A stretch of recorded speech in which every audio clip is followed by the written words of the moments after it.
Welcome to The Pick List, the podcast for curious food industry minds. Every week, we bring you our pick of articles from the world of food and grocery retail and explore what they tell us about how our food industry is changing in these extraordinary times. We chat about the major news from nationals and big trade titles, but we also love unearthing gems from niche publications and sharing brilliant, quirky food stories that change the way we think about the food we eat and produce. I'm Julia Glotz. And I'm Laura Ryan. It's great to have you with us. Let's start the show. Hi Laura, how are you? Yeah, good Julia. Have you had a good week? Yes, a very busy week indeed. Lots of writing. I've got multiple reports that I'm producing at the moment, so I'm cranking out a lot of words, but it's all good fun and really interesting topics as well. But yeah, lots to do. How about you? Yeah, good week, thank you. There'll be smoke coming off that keyboard, I bet. I've been doing quite a lot of business planning for Laven Park, my consultancy business, which is really exciting. So there'll be more on that coming soon. Fantastic. And we've got a really interesting guest joining us this week as well. We're joined by Ged Futter. Ged's got a really interesting background in food and the grocery industry. Most notably, he was at Asda as a buyer for quite a long time. So he's got a really broad experience of food and grocery. He now is freelance, runs his own business, really successful training and consultancy business, teaching suppliers how to get the most out of their relationships with retailers. So he's certainly got a few tips and tricks and really interesting insights to share with us. A fantastic guest. Should we start the show? Ged, welcome to the show. Thank you so much for joining us. It's a pleasure to be here. Why don't you briefly introduce yourself and tell our listeners how you're connected to food and grocery? Yeah, absolutely. Well, I've actually been working in food probably since I was about 17, but actually then in grocery, I've been working in retail for over 23 plus years. So most of my time actually was at Asda. So when I was at Asda, I did a couple of years in supply chain, but most of the time actually was a buyer. So I was a senior buyer. I worked in beer, and back in the day before it was craft beer, it was a premium bottled ale. So that's one of the things that I bought. Then I moved into grocery, and I looked after like olive oils and desserts and baking, things like that. When there was a home bake boom back then into frozen food. So I worked in frozen food. And about 6 years ago, I left Asda. And for the past 6 years, I've been working for myself. And now I work with suppliers to help suppliers work better with the retailers, because it's a challenging market out there. And anything that I can do to help them work better is that. So actually, but I've always had an interest in food, and particularly about people's relationship with food.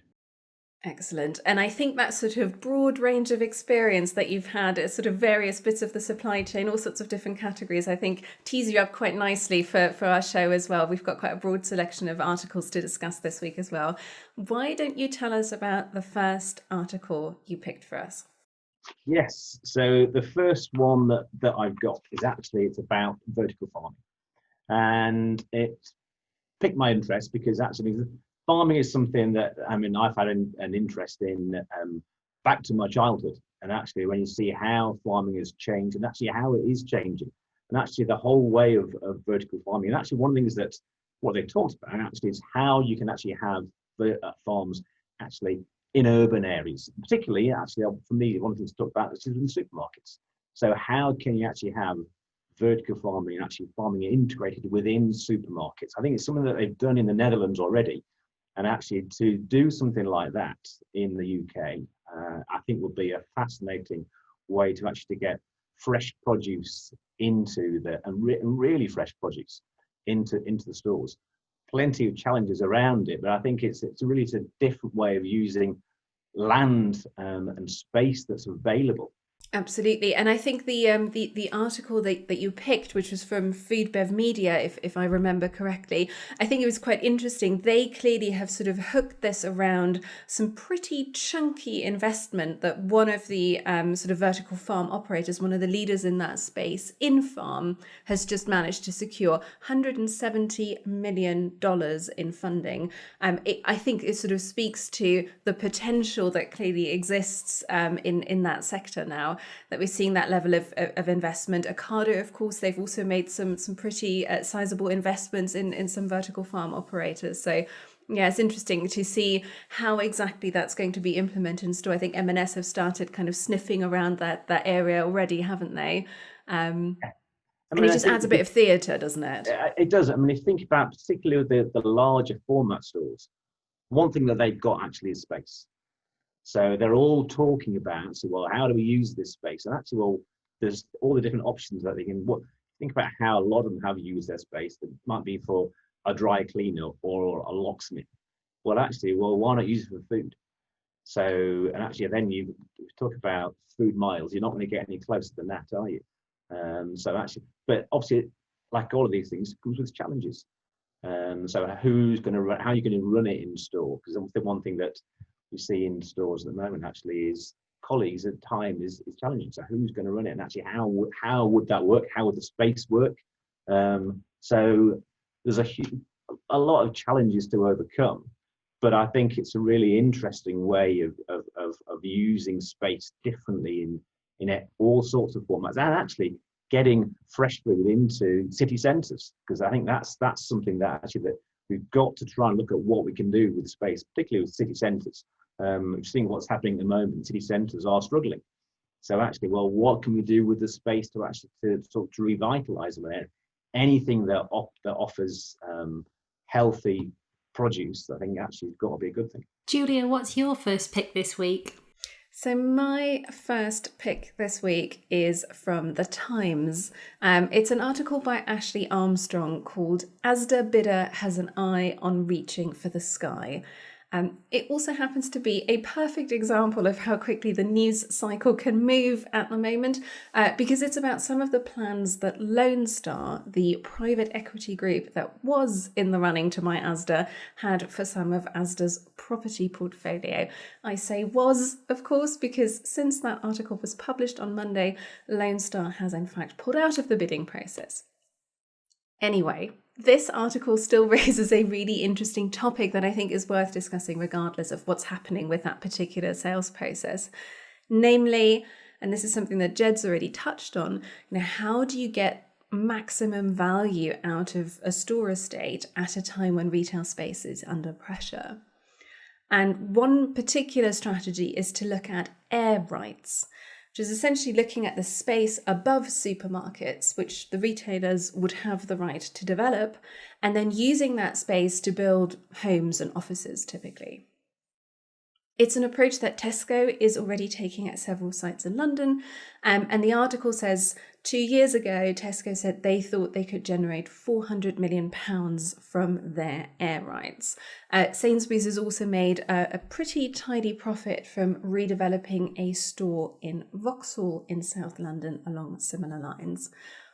Now, obviously, we'll have to wait and see if Asda's ultimate new owner will want to do anything with their air rights, but it certainly raises, I think, a really interesting question about what will happen to those store estates and how retailers are going to get the most value out of them, especially in the wake of COVID. Ged, I mean, as a former retailer and someone who's looked at that sector for a really, really long time, how do you think COVID is going to change the way supermarkets will look at their sort of real estate portfolio? Would you expect more of them to look at things like air rights, for example? I think all of them are looking at absolutely everything that they possibly can. And air rights is just one of those things that's on their list. So how they use the stores, if you think, and we touched on the last article actually, the space in stores. The model, particularly in the UK for stores, has been big box stores out of town. So that's what a lot of them are built around. The interesting part of this is actually, well, which stores can you use the airspace for? Where are they located? And I think that will also very much depend on the retailer themselves, because that where they're located is quite different across each different retailer. So I think that's going to be a really interesting thing. I want to know how they actually do that, and if they can do it. I certainly think that they've got to think about how they use the space in their stores better, because there is all that we see and we have seen over the years actually is that massively extended ranges in the biggest stores, And actually, we're seeing actually that customers now are used to shopping places where they don't have that full range. They're not looking for that in the way that they're used to. So using the space, and I think one of the things that we know in this country that we need more housing. So that is a need. So how can you actually put housing into places where actually there is space? So if I think if retailers can do it and can do it well, then actually what that will do is actually it can make the stores themselves part of the community.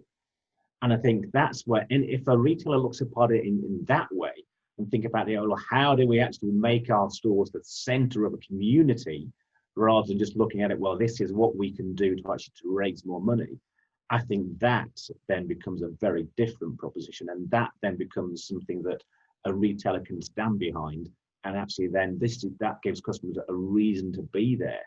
Because if your store is the heart of a community, then I think that actually then that will resonate with what people are looking for nowadays. And I think that's what we've seen with COVID. People are looking far more locally for what they want. And I think that will be a really interesting way of how a retailer can position it with the local community. It's really interesting to listen to your perspective on that, and you're right, and I think that could really drive loyalty to have them at the heart of the community. And it was a good article, and I was interested at the bottom of the article. It mentioned about B&Q partnering with some concessions in Asda stores, which was something I wasn't aware of, and it made me think, I guess, of the success that JS have had with the Argos tie-in, and as we've already alluded to, all that space in store, getting on board with others, Kingfisher Group and the like, for areas that they're not already trading in, to make supermarkets more and more the one-stop shop, to stop people having to travel for the other items, hardware items in this respect on these forced trial stores is really fascinating. And as you say, Jed, they're looking at everything and willing to try anything. And I guess now more than ever is that opportunity when I guess you're sitting in one of these HQ, or probably not, sitting on Zoom on a retail call saying, actually, I've had this idea for a while, should we pilot it? That I guess the answers are a lot more likely to be yes, let's give it a go now than it's ever been. Yeah.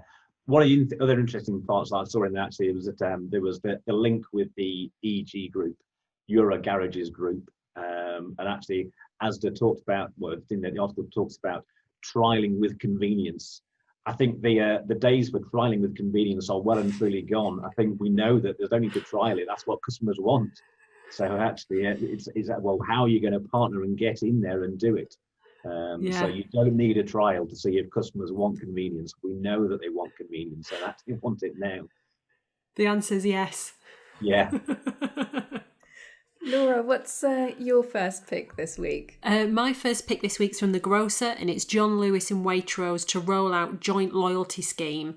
And as you know, I'm a bit of a fan of John Lewis and Waitrose. I always like watching what they're up to, and we'll put it in the show notes. There was a really interesting article in the Sunday Times a couple of weeks ago, an in-depth interview with Sharon White and her ambitions for them as a group. But in terms of this specifically and what the Grocer are talking about, this is a rollout of a combined customer loyalty card scheme across Waitrose and John Lewis brands as part of a wider push to bring together the two businesses. And I thought, oh, that sounds really interesting. But read further into the article. This is actually something that they piloted back in September 2018. So 2 years ago, they piloted this with 60,000 cardholders across the My John Lewis and My Waitrose and My John Lewis loyalty cards. And it's quite a small trial in respect of, it says 7 million My Waitrose cardholders and 2.6 million My John Lewis members. And of that trial, half of the folks had used it within the first couple of months in terms of that combined card. But interestingly, it feels like John Lewis have sat on that information and waited quite some time to actually make the move to amalgamate the two. They haven't actually got a launch date for when the rollout's going to happen, and they're saying it's going to hopefully come soon. But they're now seeing that the loyalty across the several formats and the brands and joining those up is really important.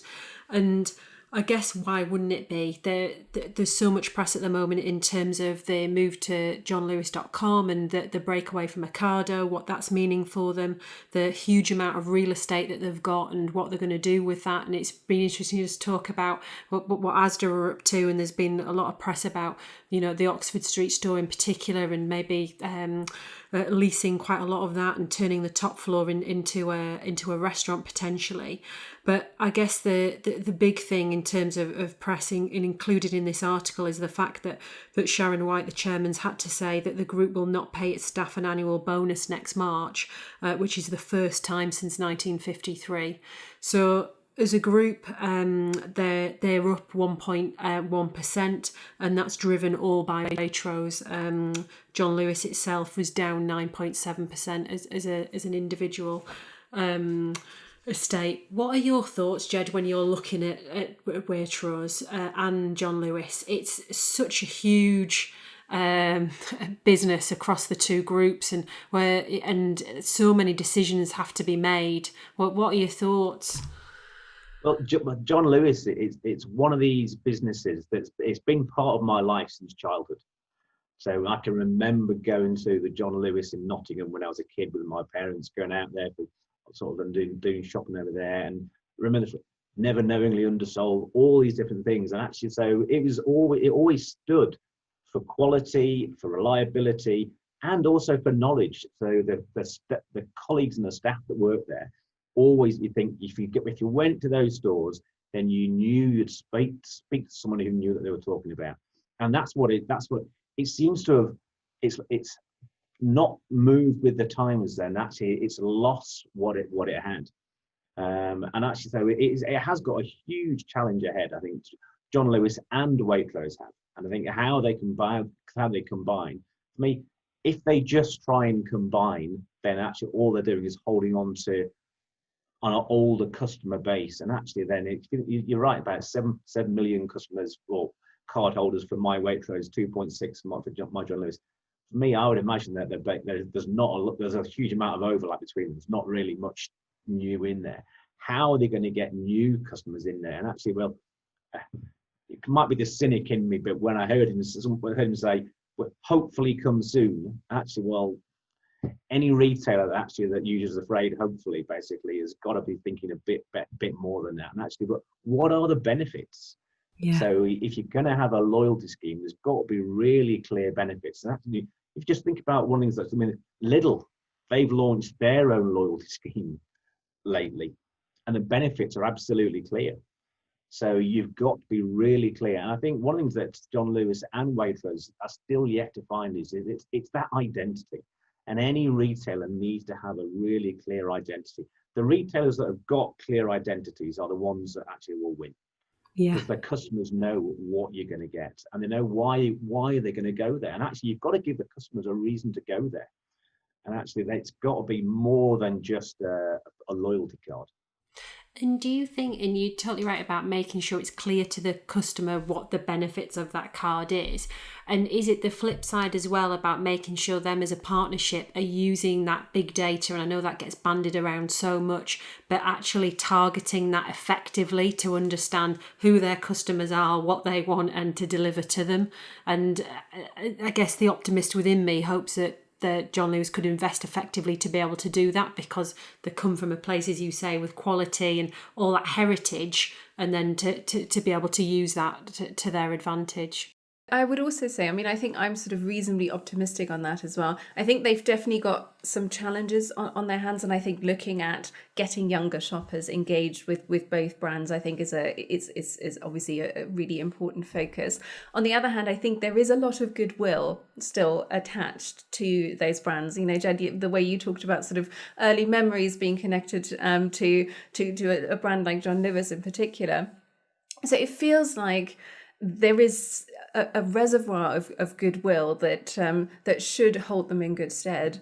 I would also say, I think actually on the e-commerce side, I know that's not been entirely without its challenges, but when I look at some other big high street brands, I think they've actually done a pretty good job of delivering reasonably well. And I think the kind of click and collect option that they've had for a while within Waitrose stores, that felt like a really obvious and natural and well functioning tie up as well. So I think there are opportunities for them to kind of find those synergies. I mean, I guess there's always a kind of internal sort of challenge where you think about, how much integration do you want? And do you have two businesses that kind of want to have their own leadership teams and their own strategies as well? So that's obviously something that that they will be working through. But I think despite those challenges, they strike me as two businesses that should have the raw ingredients and the kind of goodwill to do something that kind of makes sense in combination. But I think your point about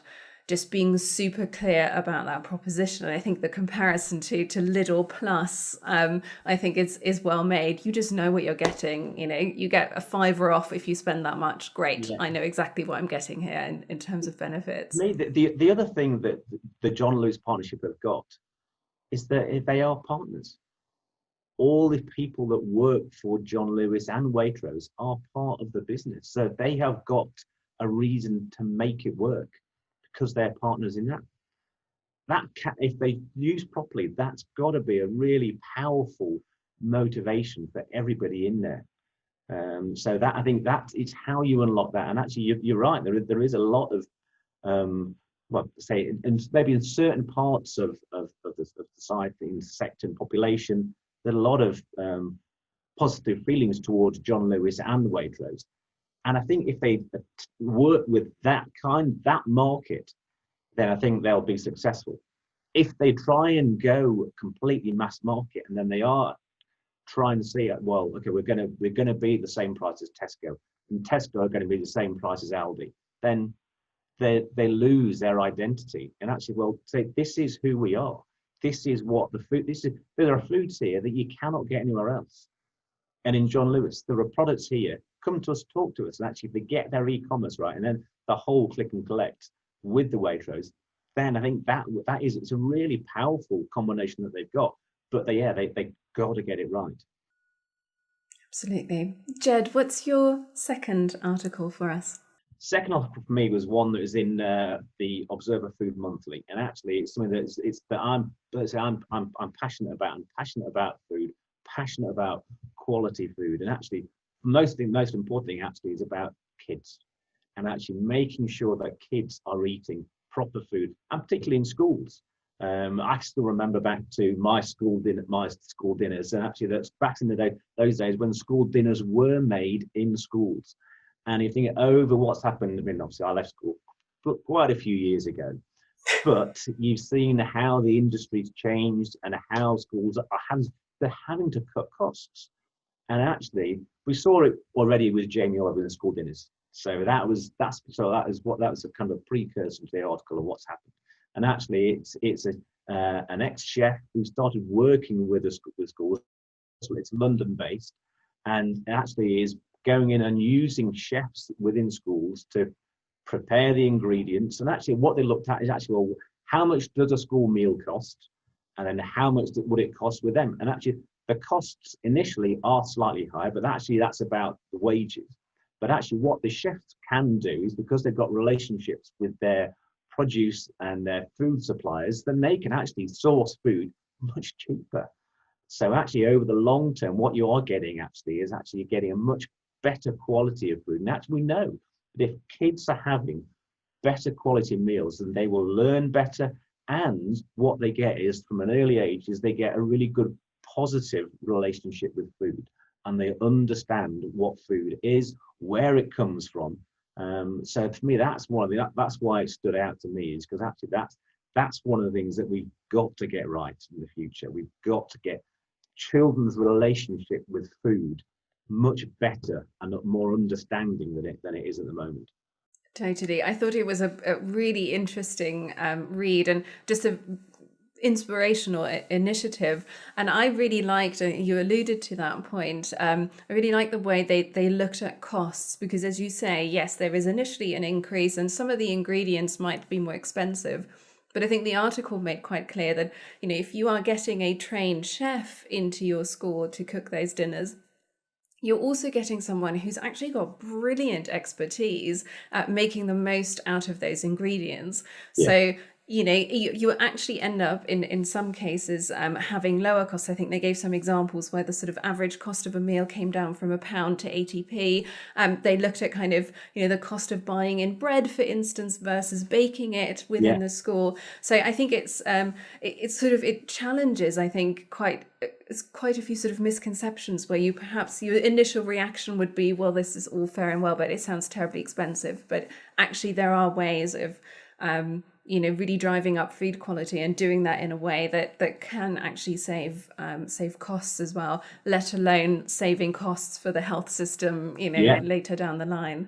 Absolutely. I loved some of the particularly harsh comments from the kids as well. I mean, they are a tough audience to please. I think the 18-hour braised lamb dish didn't go down quite so well as the chefs had hoped, but No. brilliant initiative and a really just lovely piece as well.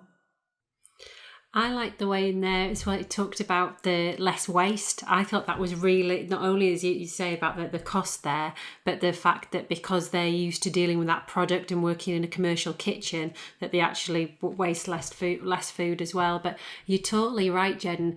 And I'm guessing, thinking back to your earlier comments about how supermarkets can be part of the community, and I know they all try, but how can we all work together to try and get kids connected with food? And I know a lot of that happens in the home and seeing the parents cook and all that stuff, and it's going to be hugely important to make sure we somehow get kids connected with food, because the purchases of the future otherwise will just end up I guess more and more processed products, and they won't know how to cook it and all the rest of it. Yeah, and if you think about the amount of initiatives that are taken around exist with food at the moment, with food waste and with supermarkets working with fair share and all these different things, and actually, well, just the way that actually, well, maybe supermarkets can work with some of the chefs.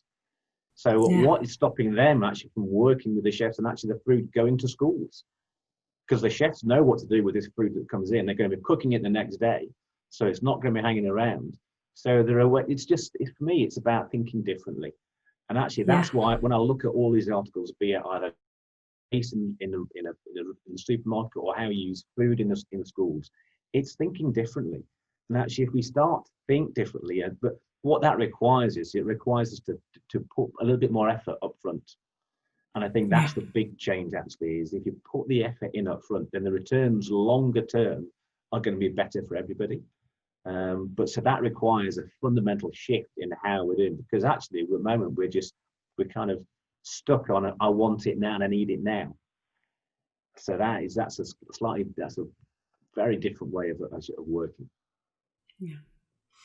Julia, what's your second article this week? My second pick this week is from The New Yorker. It's called The Race to Redesign Sugar, and it's an article by Nicola Twilley. And I think it continues that theme of sort of thinking differently, doing things differently quite nicely as well. So as the headline suggests, it's all about rethinking, re-engineering sugar. A lot of the article focuses on a particular Israeli startup called Do Matok, and a new type of sugar they've developed called Incredo. Incredo is a sugar crystal that has been re-engineered to be much, much sweeter than standard sugar.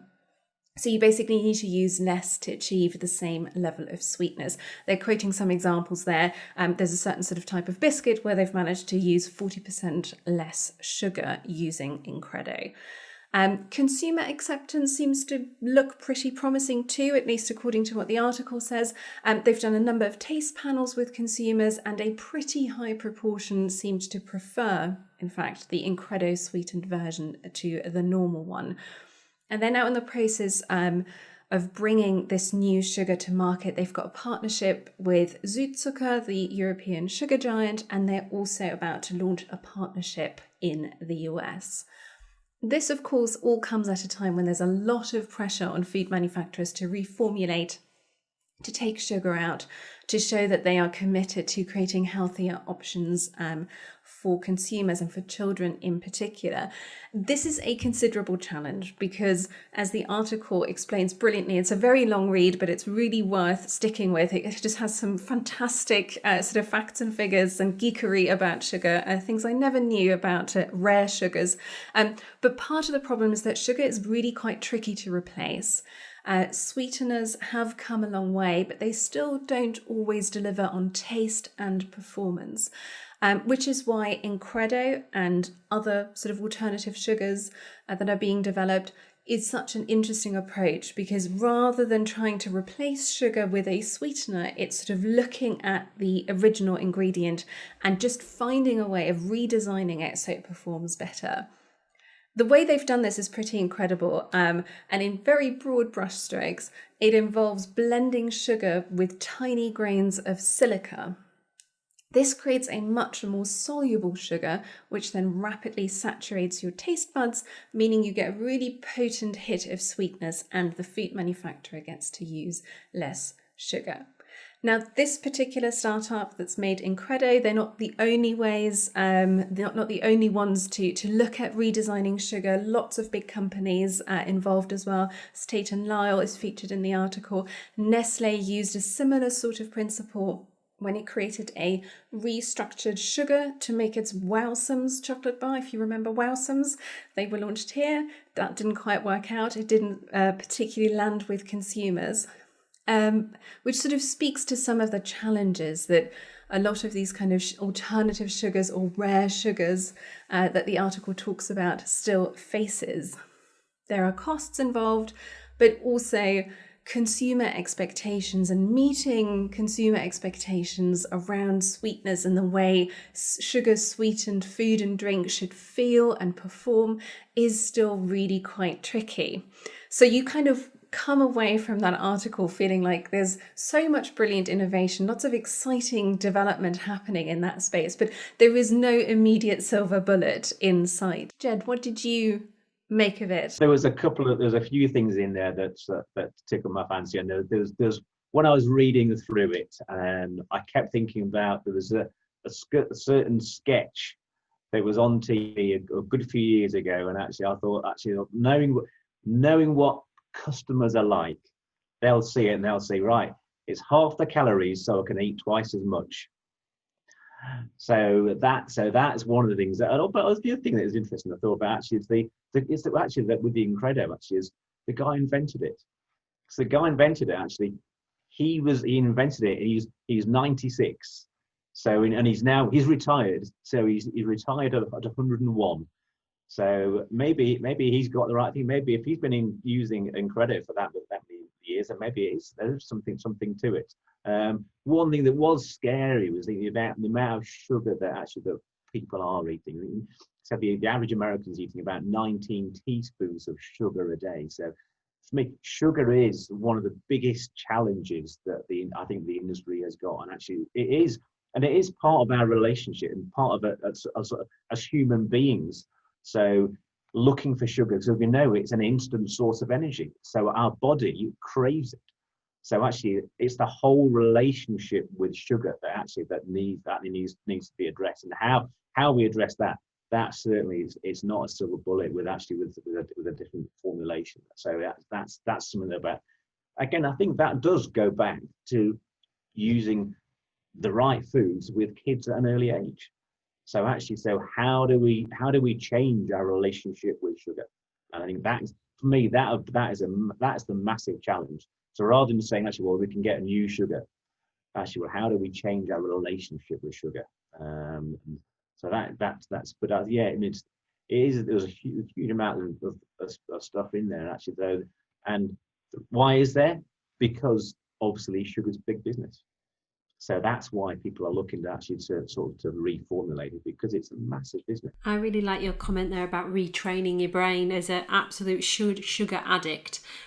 You're right. And there's even a recent advert, isn't it? By 3 o'clock, go and get your chocolate bar. And I'm exactly that. Without even looking at the clock, I know it's 3 o'clock and I need to go and raid the biscuit tin.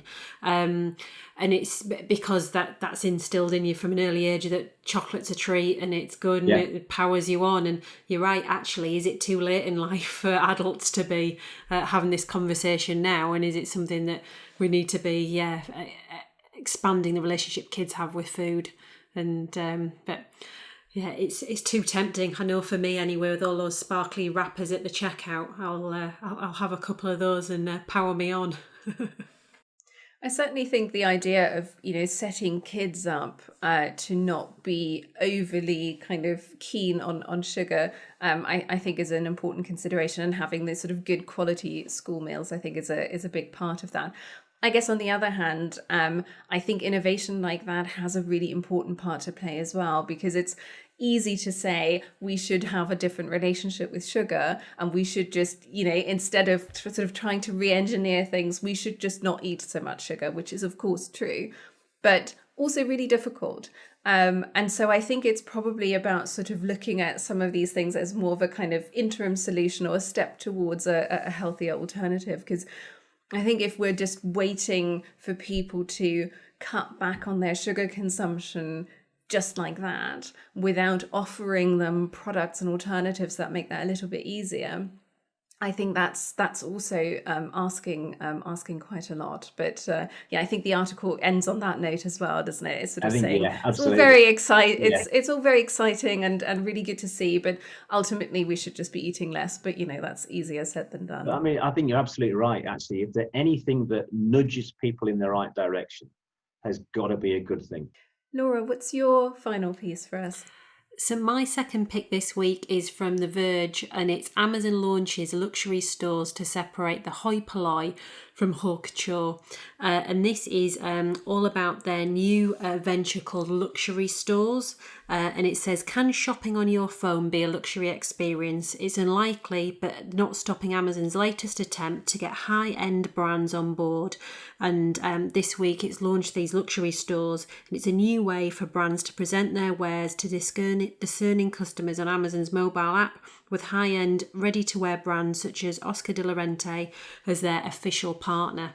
And the reason that this really interested me was, I guess, our whole relationship with tech now, and the fact that we're driving more and more online, be it for food or clothes or whatever it may be. And some of that is for essentials, but some of it is luxury, and Amazon's push here to try and get some sort of luxury options onto its platform is really interesting. One of the stats it uses in the article, which really surprised me, and it probably shouldn't, is Amazon is actually the US's largest seller of clothes. And just sort of let that sink in.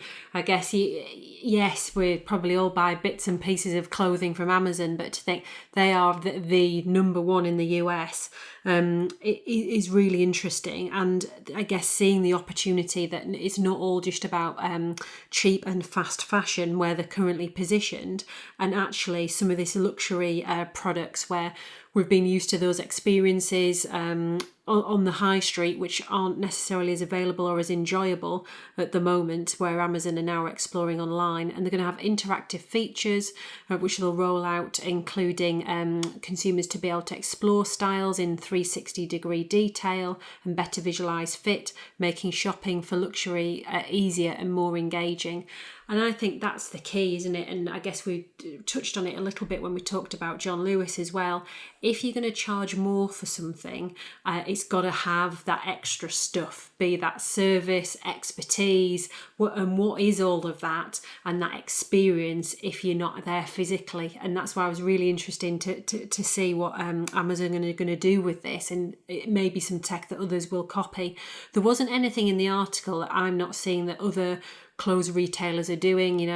The likes of the Arcadia Group and Zara are all trialing lots of 360 technology and lots of different options to put your measurements in, for example, and then it'll spit out what's the best sizing for you. I guess the other thing that really interested me about the article was that this exclusivity around the luxury stores. And again, it flips back to what you do with consumer data. What Amazon are doing is they're courting Amazon's 100 million prime customers, and especially targeting those that feel are relevant to these luxury stores offer. So I think for me, it's what's the tech going to do? And I'm guessing, because they're amazing at their segmentation, I'm sure, about how effectively they'll target, and will they deliver something where people want to part with thousands of pounds for clothing. Ged, what are your thoughts on that? Is it something that you see could work for them after a couple of previous attempts? For me, I looked at this and I thought, particularly in the week of the Emmys, and I looked at that and I thought, actually, is this something we're going to see in the future, actually, when someone gets asked where their dress is from, and their dress actually is from Amazon? So I'm not sure we're quite there yet. And actually, from what it actually says, actually, it's an exclusive club. However, it says, if you want to, then you can apply. So all of a sudden, the exclusivity part of it disappears. So you're either exclusive or you're not. So actually, though, and is this something that the super luxury, obviously, it's like Oscar de la Renta said, that you're talking super luxury. It's not just, I mean, this is real proper sort of high end stuff. So is that where that kind of shopper would look for these kind of products? Is Amazon the place that they're going to go? I've got a question actually. Is that where that would be somewhere? There we go. And you're right.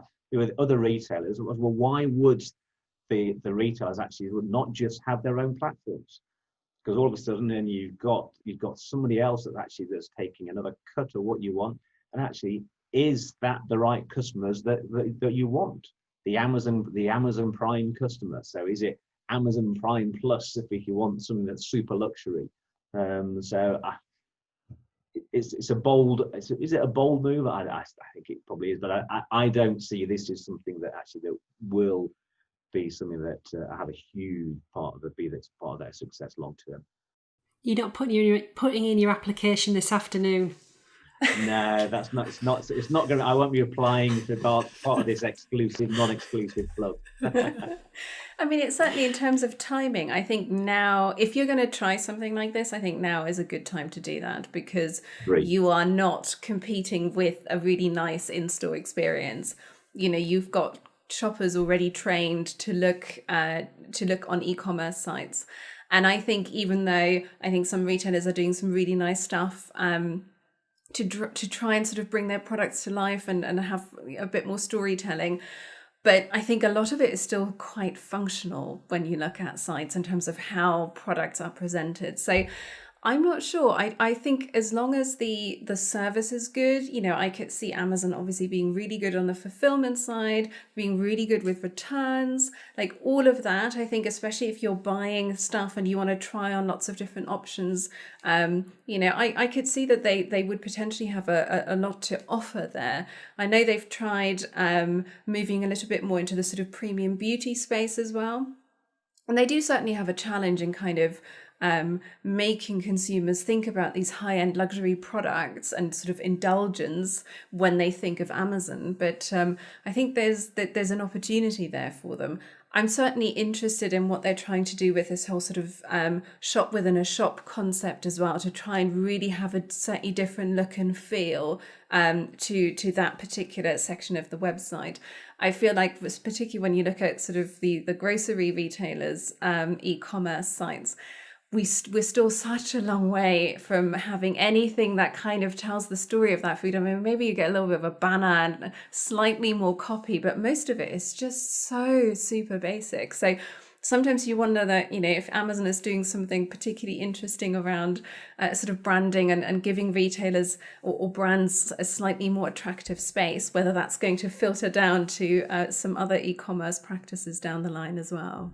It would be amazing, wouldn't it, if that could go into food and online grocery sales, and then show how to cooking videos, and it all be integrated, traceability options for certain products, and it could really bring it alive if this works well for Amazon. Ged, it's been great to have you on. Thank you so much for joining us. Thank you very much. Thanks. That's all we have for you this week. Thank you so much for listening. You can find links to the articles we discussed in the show notes at thepicklist.co.uk. If you enjoyed our show, please subscribe, give it a rating and leave a review. It makes a massive difference to our podcast and helps us reach more people in the food industry who'd enjoy listening to The Pick List. Thanks again for listening. See you next time.